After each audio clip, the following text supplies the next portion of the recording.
Puji Tuhan. Nah, Bapak Ibu Saudara yang dikasih dalam Tuhan, hari ini kita ada dalam bahasan tetap masih dalam serial Yesus adalah Tuhan dan Juru Selamat. Dan saya bagikan dalam bahasan yang ketujuh hari ini bahwa Yesus adalah Allah yang mengasihi manusia berdosa. Kita percaya bahwa ketika kita menyadari kita manusia berdosa, itu memberikan kita suatu keputusan bahwa saya mau hidup dibenarkan oleh Tuhan. Atau di sisi lain kita akan semakin jauh dari Tuhan. Dan ketika kita menyadari bahwa kita punya Allah yang mengasihi manusia berdosa, bukan menghukum manusia berdosa. Kenapa saya katakan demikian? Supaya kita sadar bahwa kita tahu Alkitab mencatat neraka itu bukan diciptakan buat manusia, saudara. Saya ulangi sekali lagi, neraka tidak diciptakan untuk manusia. Tidak percaya? Kita lihat sama-sama Alkitab kita. Matius pasal 25 ayat 41. Saya mau supaya kita menyadari betul. Itu sebabnya kenapa Yesus datang untuk menyelamatkan umat manusia. 2 hari, 2 minggu yang lalu maksud saya sudah bagikan. Kenapa kita perlu diselamatkan? Karena kita manusia berdosa. Dan itu sebabnya sampai hari ini kasih karunia itu masih berlaku. Sampai kapan? Sampai waktunya di mana Yesus datang kali yang kedua menjemput setiap kita menjadi hakim yang adil. Tapi saya mau bagikan dulu supaya kita mengerti bahwa dalam Matius 25 ayat 41 firman Tuhan katakan begini. Dan ia akan berkata juga kepada mereka yang ada di sebelah kirinya, enyahlah dari hadapanku hai kamu orang-orang yang terkutuk, enyahlah ke dalam api yang kekal yang, perhatikan, telah sedia untuk iblis dan jadi malaikat Tuhan yang jatuh, yakni iblis ini memang ditentukan untuk ada dalam neraka. Jadi neraka diciptakan bukan untuk manusia, tetapi untuk iblis dan antek-anteknya. Itu dulu. Tetapi pendeta, kenapa dikatakan orang-orang yang terkutuk akan ke sana? Ya kan? Kan ada kata orang-orang yang terkutuk akan ada di sana. Kapan seorang dikatakan terkutuk? Ketika diingatkan Tuhan, ditegur Tuhan, disadarkan Tuhan, tetapi tidak mau bertobat. Itu sebabnya sampai hari ini iblis masih bekerja untuk menarik jiwa-jiwa. Untuk siapa? Untuk ikut aku, kata iblis. Untuk mengikut aku kemana? Ke neraka yang sudah diciptakan untuk aku. Dan ia berkata juga kepada mereka yang sebelah kirinya, nyala dari hadapanku hai kamu orang-orang terkutuk, nyala ke dalam api yang kekal yang telah sedia untuk iblis dan malaikat-malaikatnya. Satu ayat lagi, 2 Petrus 2 ayat yang keempat. 2 Petrus 2 ayat yang keempat bilang begini. Sebab jika Allah tidak menyayangkan malaikat-malaikat yang berbuat dosa, tetapi melemparkan mereka ke dalam neraka dan dengan demikian menyerahkan dalam gua-gua yang gelap untuk menyimpan mereka sampai hari penghakiman. Memang tempatnya di sana dan manusia tidak diciptakan untuk di sana.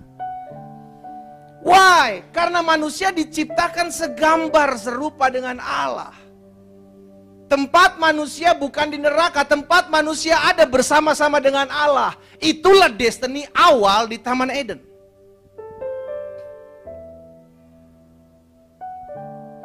Tetapi kalau memang terus diingatkan manusia yang jatuh dalam dosa ini, terus ditegur Tuhan tetapi masih mengeraskan hatinya, sampai Tuhan Yesus datang kali yang kedua. Ingat, kedatangan Yesus pertama sudah berlalu, yakni menjadi juru selamat. Tetapi ketika kedatangan Kristus yang kedua, dia bukan lagi menjadi juru selamat, dia bukan lagi menjadi penyelamat, tetapi menjadi hakim yang adil, yang akan menghakimi setiap orang. Disitulah diputuskan kita ada di mana. Kenapa saya angkat tema ini, saudara? Karena begini. Manusia yang jatuh dalam dosa itu perlu diselamatkan, bukan dihakimi. Yang setuju katakan amin. Tapi sorry, yang hari-hari terjadi adalah orang Kristen alergi dengan orang berdosa. Sehingga mulai berkata, najis. Kita kan kudus. Sambil terbang-terbang gitu. Kamera ikut dong. Saya udah kesini-sini, hilang saya tuh. Udah pakai baju baru kan gak masuk kamera, rugi. Walaupun kulit tambah hitam. Saya baru pulang dari Ambon, oleh anugerah Tuhan saya boleh pergi ke Ambon selama 10 hari. Di sana saya berpanas-panasan. Iya kan, waduh, memang tapi indah ciptaan Tuhan di sana, sudah dikasih dalam Tuhan. Saya memiliki kerinduan seperti itu supaya saya bisa menginjakan kaki saya di kota Ambon. Setelah pertama kali saya bertobat, saya lahir baru, cuma 2 tempat yang saya bilang Tuhan saya pengen di mana saya akan melayani di sana jika Tuhan izinkan. Yang pertama, kota di mana mama saya berasal, yakni kota Manado, dan Tuhan jawab itu. Dan yang kedua, kota dari mana papa saya berasal, walaupun papa saya katanya belum pernah ke sana, yakni kota Ambon. Dan dua-duanya Tuhan jawab. Dan saya bilang sama istri saya, siapkan, kita akan pergi ke kota-kota untuk melayani jiwa-jiwa. Kenapa? Karena ada banyak jiwa yang perlu diselamatkan. Bukan hanya saya rindu setiap kita juga menyadari, kita orang percaya itu ada untuk ingat siapa diri kita. Ada banyak dari kita karena terlalu nyaman di zona nyaman kita sampai kita lupa bahwa di sekeliling kita tuh ada orang-orang yang butuh pertolongan kita. Jangan alergi dengan orang berdosa. Jangan alergi orang yang jauh dari Tuhan. Justru orang-orang seperti ini, ingat, Yesus datang bukan untuk orang benar. Yesus datang untuk orang berdosa. Itu sebabnya kita pun diingatkan akan hal ini ya saudara ya. Kita lihat sama-sama dalam Yohanes pasal 3 ayat 16 sampai dengan ayat 18. Yohanes pasal 3 ayat 16 sampai 18, kita tahu bersama ayat ini ya, bahwa Tuhan begitu mengasihi manusia. Kita lihat sama-sama, karena begitu besar kasih Allah akan dunia ini, sehingga ia telah mengaruniakan anaknya yang tunggal, supaya setiap orang yang percaya kepadanya tidak binasa, melainkan beroleh hidup yang kekal. Sebab Allah mengutus anaknya ke dalam dunia bukan apa? Bukan untuk menghakimi dunia. Allah mengutus anaknya untuk menyelamatkannya oleh dia. Ini kedatangan Yesus yang pertama. Tetapi nanti kedatangan Yesus yang kedua adalah untuk menjadi hakim. Ayat selanjutnya dikatakan, barang siapa percaya kepadanya, ia tidak akan dihukum. Barang siapa tidak percaya, ia telah berada di bawah hukuman, sebab ia tidak percaya dalam nama anak tunggal Allah. Jadi kedatangan Yesus adalah untuk menyelamatkan. Ini membuktikan bahwa Allah kita bukanlah Allah yang kejam, tetapi Allah yang mengasihi. Itu sebabnya waktu terus diperpanjang. Tapi jangan pernah lupa juga, di dalam kitab Wahyu Alkitab mencatat, aku berdiri di muka pintu dan halo, siapa ada di sana? Barang siapa membukakan pintunya, aku akan masuk. Jadi Yesus mengetuk pintu hati setiap orang-orang yang masih jauh dari dia untuk kembali berbalik. Tapi kalau masih mengeraskan hati, ada tercatat, barang siapa ku kasih, dia ku tegur dan ku hajar. Jadi kalau kita menyadari bahwa kita adalah pribadi yang dikasihi, maka Tuhan perlu menegur kita. Kalau udah ditegur tidak bisa, maka perlu dihajar. Supaya apa? Supaya kita diselamatkan. Kita lihat selanjutnya dalam Markus 2 ayat 16 dan 17. Di dalam Markus pasal 2 ayat 16 dan 17 firman Tuhan bilang begini. Pada waktu ahli-ahli Taurat dari golongan Farisi melihat bahwa Yesus makan dengan pemungut cukai dan orang berdosa itu, berkatalah mereka kepada murid-muridnya, mengapa ia makan bersama-sama dengan pemungut cukai, mereka makan bersama-sama dengan orang berdosa? Yesus mendengarnya dan berkata kepada mereka, bukan orang sehat yang memerlukan tabib, tetapi orang sakit. Aku datang bukan untuk memanggil orang benar, melainkan orang berdosa. Makanya konsep menginjili itu gampang terjadi atau mudah dilayani itu orang-orang yang sudah ada dalam rumah sakit, Bapak Ibu. Karena kalau orang udah terkapar sakit, itu siapa aja yang mau doakan dia hayo lah. Ya kan? Karena pengennya apa? Sembuh. Pesan saya satu, jangan tunggu di rumah sakit dulu, baru minta dilayani. Tetapi justru ketika kita masih sehat, ayo layani Tuhan. Sama-sama taruh tangan kanan kita di dada. Sama-sama bilang sama saya harus melayani Tuhan. Saudara, oleh anugerah Tuhan, gereja kita boleh membuka ranting di Cimahi. Mulai minggu depan, tanggal 8 Oktober 2023, kita ada ibadah pagi, yakni jam 8. Tapi bukan di tempat ini, melainkan ada di Cimahi. Ya, Cimahinya di mana? Ada di Yon Armet 4, ruang Aula Sri Kandi. Ya kan, Jalan Gatot Subroto. Jadi kalau ada teman, keluarga, handai taulan, sahabat, lama gak ke gereja, tinggal daerah Cimahi, kunjungi, layani. Kita bilang kita ada gereja di Cimahi, kita sama-sama datang ke sana jam 8 pagi. Mulai besok, mulai hari Minggu maksud saya, tanggal 8 Oktober jam 8 pagi kita ada di sana. Sampai kapanpun kita harus melayani Tuhan. Dimanapun Tuhan tempatkan kita berada, kita harus melayani Tuhan. Karena itulah panggilan kita, ya. Dan Tuhan Yesus mengajarkan seperti ini, ayo layani orang berdosa. Karena yang Tuhan cari bukan orang benar. Orang benar ada, udah aman. Sekarang tinggal bagaimana kita melayani orang berdosa. Ayo layani mereka, mereka membutuhkan Tuhan. Cuma terkadang mereka malu. Mereka merasa minder, aduh saya nggak layak. Kitalah yang ada justru harus mensupport, kita yang ada harus melayani. Saudara bekerja, saudara berbisnis, saudara berusaha di tempat di mana saudara titipkan Tuhan, itu bukan suatu kebetulan. Ada orang-orang di sana yang perlu saudara dan saya layani. Ayo ingatkan mereka, ayo jadi berkat. Tapi pendeta mereka menolak, it's okay, yang penting kau sudah lakukan apa yang menjadi bagianmu.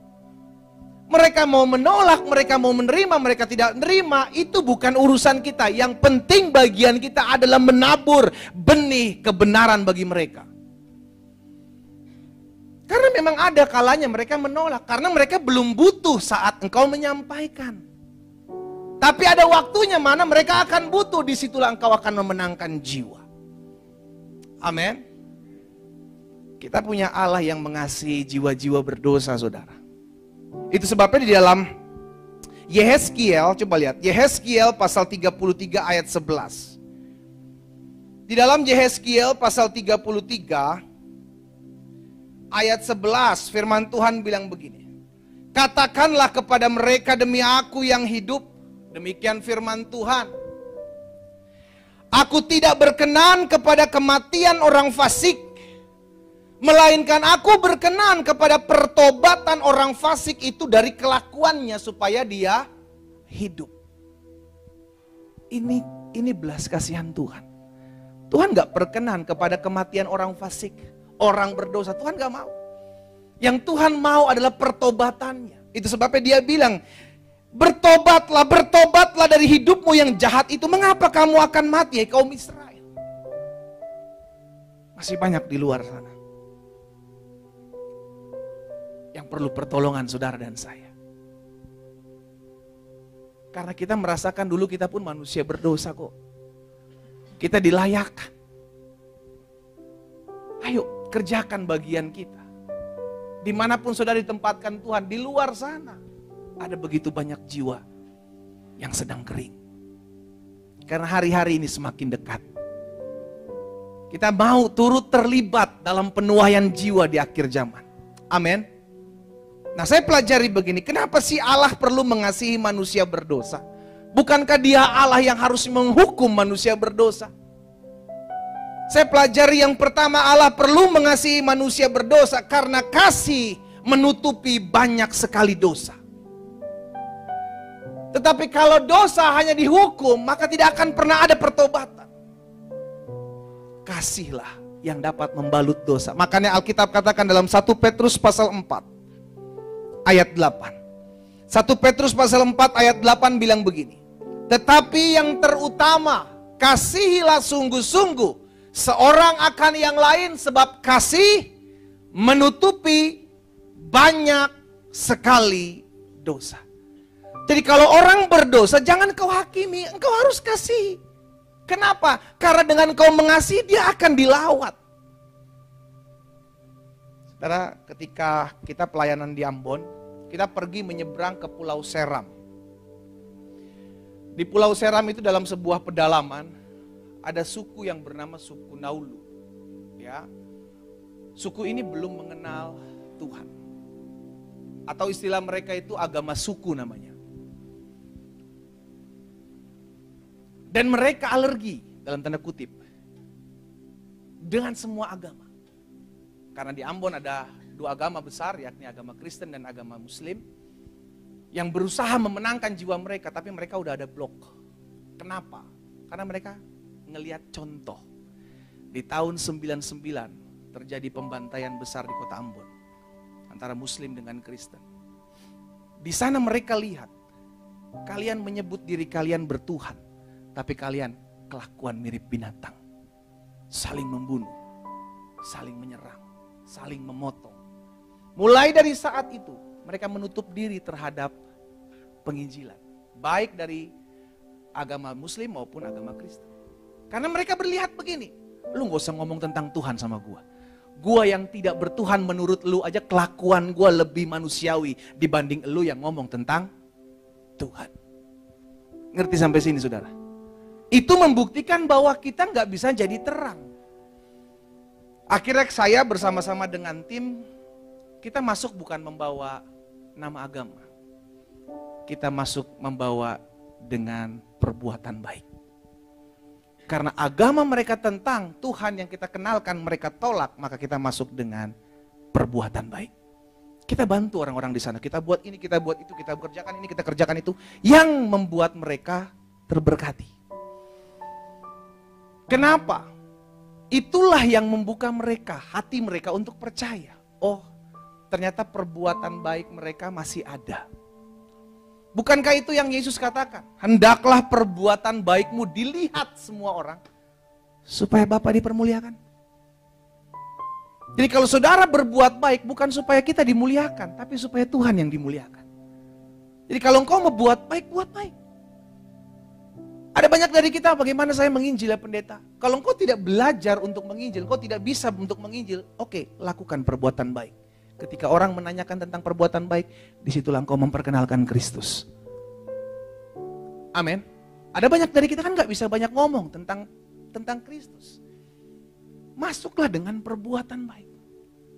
Menolong orang, membantu orang, gak usah dulu memperkenalkan Kristus. Orang tersebut akan melihat kok dari buahnya. Orang tersebut akan lihat kok manusia ini berbeda dari perbuatannya. Disitulah kami mulai masuk. Kami izin untuk berdoa. Karena mengingat di sana juga mereka nggak mau didoakan. Akhirnya kita minta izin. Jangan sampai salah-salah ngomong. Saya nggak pulang kan bahaya juga Bapak Ibu. Tapi saya percaya Tuhan tolong. Ada banyak hal-hal yang dahsyat, hal-hal yang luar biasa dikerjakan Tuhan di sana. Ya, jadi yang pertama kenapa Allah perlu mengasihi manusia? Karena yang pertama kasih menutupi banyak dosa. Ayo action, tunjukkan kasihmu. Lakukan dengan perbuatan-perbuatan baik. Kita melakukan perbuatan baik bukan untuk diselamatkan, kita melakukan perbuatan baik agar banyak jiwa diselamatkan. Dalam Amsal pasal 10 ayat 12, firman Tuhan bilang begini. Kebencian menimbulkan apa? Pertengkaran. Jadi di mana ada kebencian, di situ adalah akar keributan. Sama dalam rumah tangga begitu. Kalau engkau sudah sakit hati sama istrimu, sakit hati sama suamimu, engkau akan gampang benci. Dampak dari kebencian engkau akan bertengkar. Tetapi sebaliknya dikatakan, tetapi kasih menutupi segala pelanggaran. Mulai hari ini, kalau ada orang yang membencimu, Itu yang Yesus ajarkan, kasihi mereka. Kenapa? Karena dengan engkau mengasihi orang yang membencimu, engkau sedang menyelamatkan jiwanya. Jadi kalau kita menyadari hal ini, kita nggak akan aneh dengan perkataan Yesus, ampunilah mereka yang menyakitimu. Kasihilah mereka yang membencimu, doakan mereka yang mengkhianatimu. Kita nggak aneh dengan perkataan itu. Kenapa? Karena ternyata Yesus mau kita menjangkau jiwa-jiwa, bukan dengan cara menginjil, tetapi dengan membagikan kasih bagi mereka. Karena banyak orang yang masih takut menginjil. Either kristenisasi lah, mengkristenkanlah, apapun bahasa itu. Tetapi kalau engkau mengasihi, engkau menabur kasih, nggak ada hukum yang menentang tentang hal itu. Setuju Bapak Ibu ya? Nggak ada hukum yang menentang tentang engkau menabur kasih kepada banyak orang. Tetapi iblis juga tidak kekurangan cara untuk memutarbalikan kebenaran firman Tuhan. Tuh kan, bener kan pendeta bilang kan, harus kita mengasihi. Akhirnya timbullah mengasihi sesama jenis. Bukankah Alkitab mengajari kita mesti mengasihi? Jenis kelamin nomor 2, yang penting sayang, menyayangi. Bertobat. Di tempat ini nggak ada. Kok cuma 3 orang yang ngomong amin? Amin, amin, amin. Gitu. Amin, amin, amin. Yang lainnya diem, silent. Ya kan? Bahkan ada yang membawa-bawa firman Tuhan. Daud dan siapa tuh? Iya kan? Katanya saling mengasihi. Aduh. Belajar Alkitab yang betul lah. Itu yang mengasihi, itu yang terikat, itu jiwanya, bukan perasaannya. Begitu. Jadi itulah, tapi nggak aneh lah yang kayak gitu-gitu. Karena dari zaman dulu juga, dari zaman Tuhan menciptakan Taman Eden, ada di Taman Eden Adam dan Hawa, iblis juga serang mereka, menjatuhkan mereka pakai firman. Ya, jadi kalau ada firman yang mulai melenceng, jangan kaget. Taman Eden juga berlaku seperti itu. Bahkan Yesus ketika memulai pelayanannya dibawa oleh roh ke padang gurun, iblis pakai apa? Firman. Jadi kalau firman tidak bisa ditentang, maka iblis akan memakai firman untuk menjatuhkan anak-anak Tuhan. Waspadalah, waspadalah. Yang kedua, kenapa Allah perlu mengasihi manusia berdosa? Yang pertama karena kasih menutupi banyak dosa. Yang kedua karena manusia berdosa perlu diselamatkan, bukan dibenci ataupun dihakimi. Ya, saudara, kita orang percaya ini nggak boleh membenci LGBTQ+, nggak boleh. Kita mengasihi mereka, tetapi membenci dosanya. Jiwanya kita kasih. Jiwanya kita kasih. Kita nggak pernah membenci sebagai orang percaya, justru kita menyadari mereka perlu diselamatkan. Caranya bagaimana? Bukan alergi, bukan menolak. Tetapi belajar untuk merangkul. Karena ingat, semakin mereka dibenci, mereka akan semakin jauh. Ini udah hukumnya. Ini udah hukumnya. Di mana ada kebencian pasti ada Amsal tadi ingat ya. Ada kebencian, ada. Karena itu balik. Jangan dibenci. Kasihi jiwanya. Maka engkau akan menyelamatkan dia. Lalu ada mulai lagi trik-trik. Saya mau mengasihi jiwa-jiwa perempuan-perempuan, wanita tunasusila pendeta. Tapi yang ngomong pendeta laki-laki. Maka saya harus melayani dia, saya harus mengasihi dia, saya harus mencintai dia. Itu mesti dikeplak, kepala udah error otaknya itu kayak gitu. Ya kalau melayani tempat-tempat kayak gitu, ya perempuan yang melayani. Tempat laki-laki, ya laki-laki yang melayani. Jangan sampai bukannya kita melayani, tapi kita yang dilayani. Oh, repot. Iya kan? Bukannya kita memenangkan, tapi kita yang dimenangkan sama mereka. Itu trik-trik permainan-permainan iblis yang mesti kita waspadai. Makanya diperlukan di sini bukan cuma hati, tetapi otak. Iya kan? Alkitab bilang kan, hendaklah engkau cerdik seperti ular, tulus seperti cerdik bicara tentang otak, tulus bicara tentang hati. Jadi jangan cuma bicara hati, tapi nggak cerdik, lu kemakan. Demikian pula sebaliknya, jangan bicara cuma cerdik, tapi nggak pakai hati, ngomong kosong. Ya.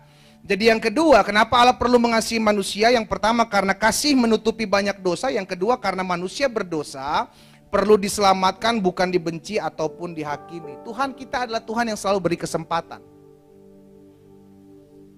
Saudara, Tuhan Yesus tahu nggak? Kalau Yudas bahkan menyerahkan dia. Hah?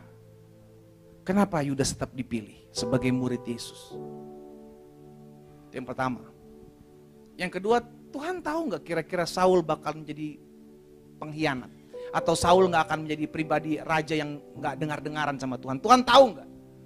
Tapi kenapa Saul masih dipilih sebagai raja pertama? Kata kunci cuma satu. Tuhan kita itu Tuhan yang suka kasih kesempatan buat orang. Kalau you mau berubah, Tuhan kasih kesempatan. Tapi seringkali kita bukan yang lihat kesempatan itu sebagai suatu pembentukan untuk kita merubah karakter kita. Tetapi kita jadikan itu sebagai kehidupan yang semakin hancur. Tuhan pilih kita. Walaupun kita masih suka jatuh bangun dalam dosa, Tuhan pilih kita. Kenapa? Karena Tuhan kasih kesempatan buat kita. Tuhan bukakan pintu kasihnya supaya apa? Supaya kita berubah. Itu sebabnya Tuhan datang kepada manusia berdosa, supaya manusia berdosa sadar, saya ini siapa Tuhan? Kok Tuhan pilih saya? Kok Tuhan membawa saya masuk dalam berkat-berkat Tuhan yang luar biasa? Saya ini siapa Tuhan? Kalau orang sadar, dia akan semakin dekat sama Tuhan. Tapi sayangnya ada orang-orang kepala batu yang udah menerima kebaikan Tuhan, tetap masih jatuh dalam dosa. Masih memilih untuk melakukan dosa. Masih menjadi pengkhianat. Padahal Tuhan kasih selalu kesempatan.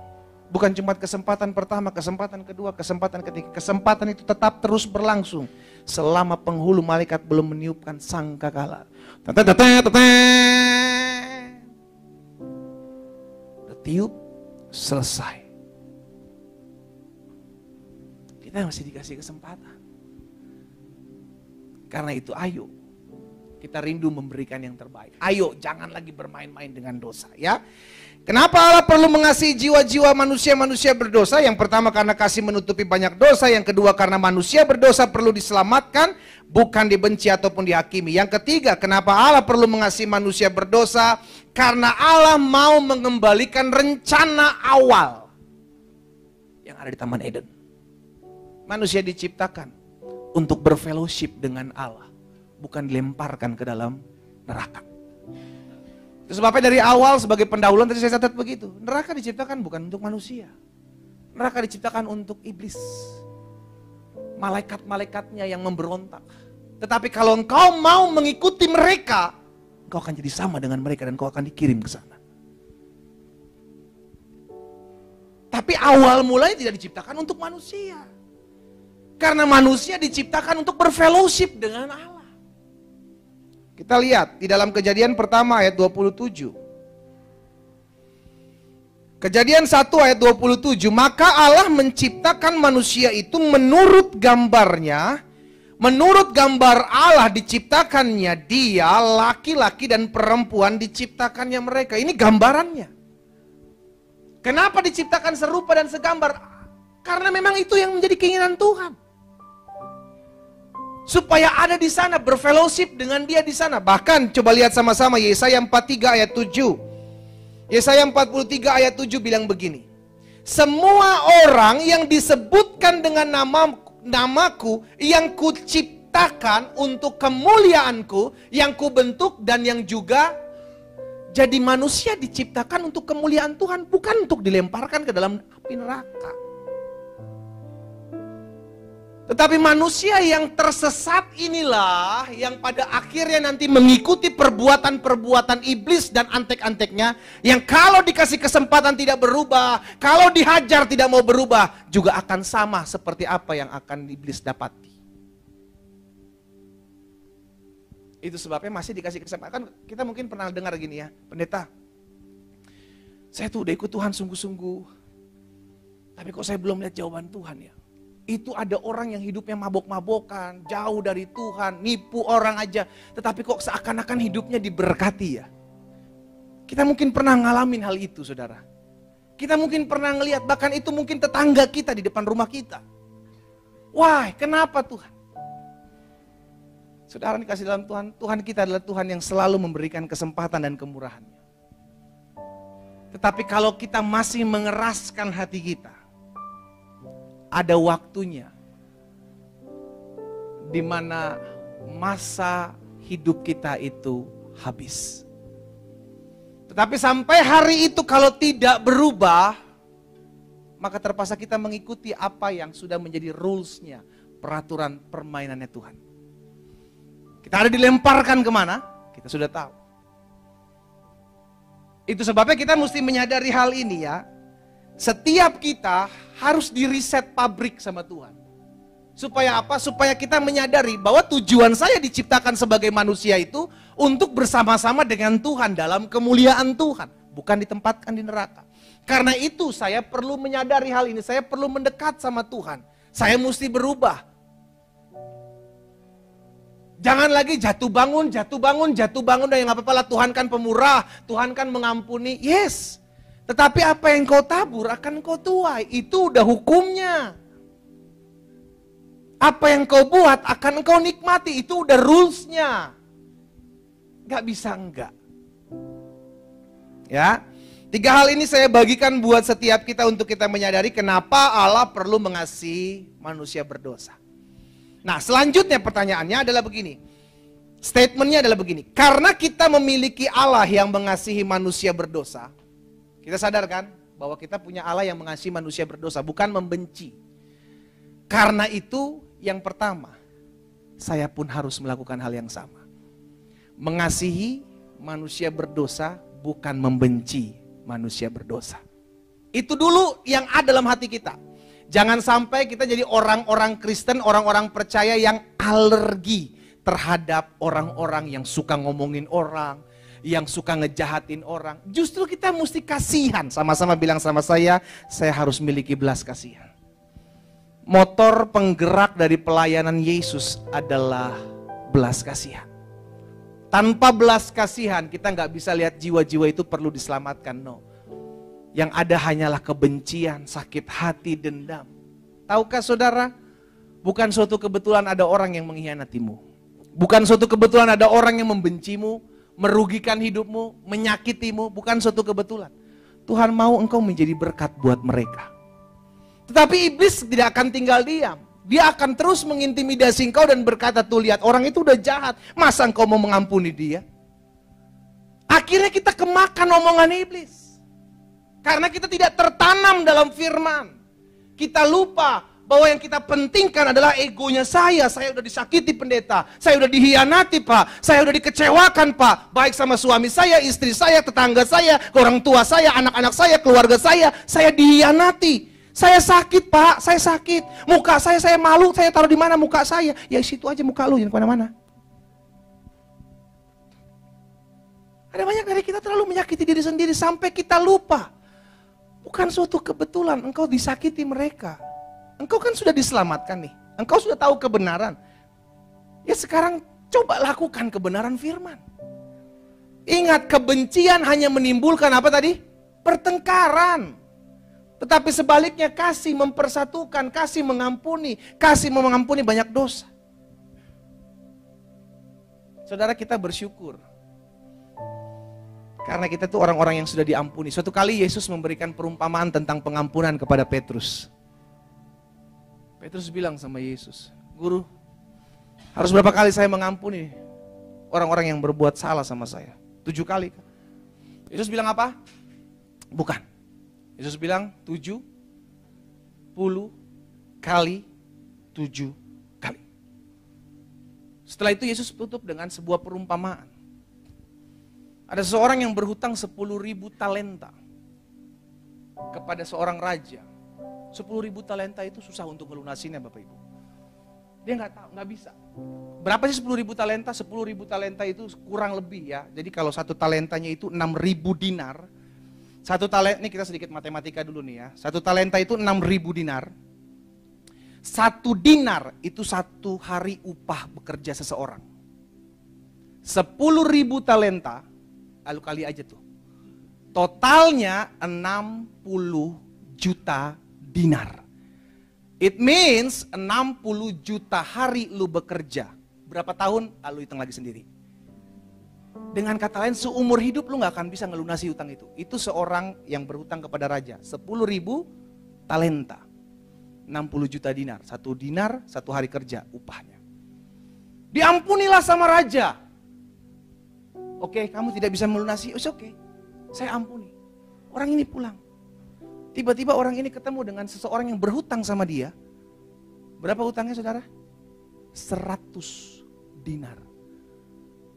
Dia berhutang berapa? Berhutang berapa? 100 dinar. Itu nggak nyampe 1000 dinar Bapak Ibu.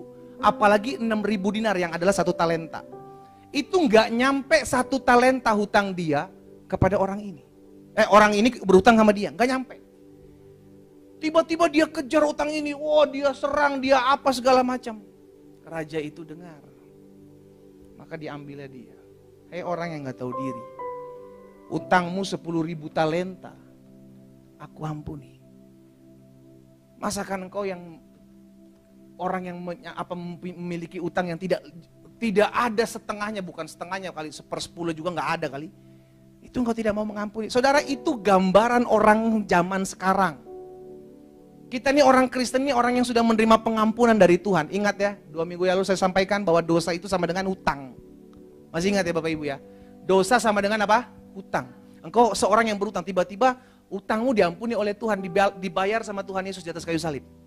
Sudah selesai. Hutangmu terhadap Tuhan sudah selesai. Dosamu terhadap Tuhan sudah selesai. Tiba-tiba ada orang yang menyakitimu, ada orang yang mengecewakanmu, engkau tidak mau mengampuni dia. Engkau simpan dendam itu, engkau simpan sakit hati itu sampai engkau tua.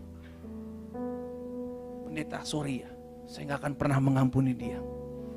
Bahkan kalau sampai kita sama-sama ketemu di sorga pendeta, saya lebih pilih yang di sebelahnya daripada harus bersama-sama dengan dia di sorga. Bayangkan, kan cuma ada 2, sorga dan neraka. Dia ada di sorga, lu ada di sorga. Lu gak mau ketemu sama dia, lu mau pindah ke sebelah. Ya enggak juga begitu sih pendeta, paling saya buang muka aja di sorga sama dia. Gak bisa. Engkau tetap harus mengampuni, karena dosamu sudah diampuni. Engkau sudah menerima pengampunan, engkau sudah menerima belas kasihan. Sekarang masa engkau tidak mau mengampuni? Makanya kenapa kita belajar dari Tuhan, belajar dari Allah yang mau mengampuni manusia berdosa. Maka langkah pertama, itu pun harus kita lakukan. Kalau ada orang yang menyakitimu, ampuni. Kalau suamimu kadang ngeselin bu, pak, istrimu kadang nyebelin pak, ampuni. Karena kita pun adalah produk yang sudah diampuni. Kita adalah pribadi yang sudah menerima pengampunan, ampuni. Jadi yang pertama, karena kita memiliki Allah yang mengasihi manusia berdosa, maka kita pun juga harus mengasihi manusia berdosa. Yang kedua, karena kita memiliki Allah yang mengasihi manusia berdosa, maka jangan pernah sia-siakan kesempatan untuk berbalik kepada Tuhan. Selama masih dikatakan hari ini, itu adalah kasih karunia. Karena besok, itu tidak pernah ada. Karena sampai hari ini kita masih boleh ada. Semua karena kemurahan Tuhan. Karena itu, ambil kesempatan hari ini. Kalau engkau masih suka jatuh bangun dalam dosa, ambil kesempatan yang disebut hari ini untuk datang sama Tuhan. Karena kita nggak pernah tahu apakah besok masih ada atau sudah tidak ada. Jangan benci manusia berdosa, kasihilah dia. Karena kita pun dulu dari sana. Lihat kanan kirinya, bilang sama dia, kamu pun dulu dari sana. Amin. Karena itu kalau kita ketemu dengan orang seperti itu, ayo lawat dia, kasihi dia, tolong dia. Karena kita ada untuk memperkenalkan Kristus dengan perbuatan baik. Saya undang kita semua bangkit berdiri.